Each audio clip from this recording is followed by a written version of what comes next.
"Phew, I finally made it," Martin exclaimed as soon as his flight touched down in Memphis. It had been quite a hectic journey, and he was happy to be back on the ground once again. As he stepped off the plane, he was greeted by a strong wind that seemed to tug at his coat. Without hesitating, he pulled the coat tighter as he made his way through the chilly Memphis weather. The air was filled with the smell of rain after a light shower. However, there was also an underlying tension, and Martin could sense it. Perhaps it was just his own anticipation about the reason for his trip that made him seem a little bit on edge.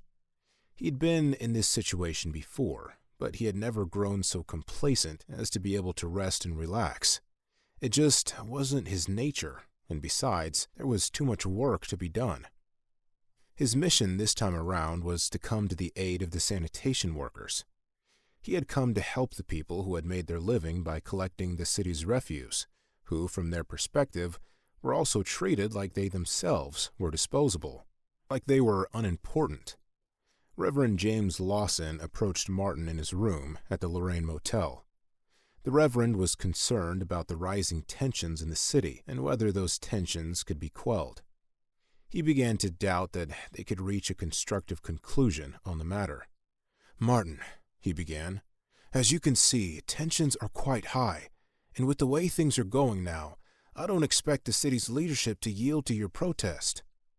I think—" But before he could finish his sentence, Martin interrupted him with a calm yet stern voice, saying, "We will continue to march. As usual, we will also continue to ensure our movement remains nonviolent. The city's disapproval will not shake our convictions," he said assertively.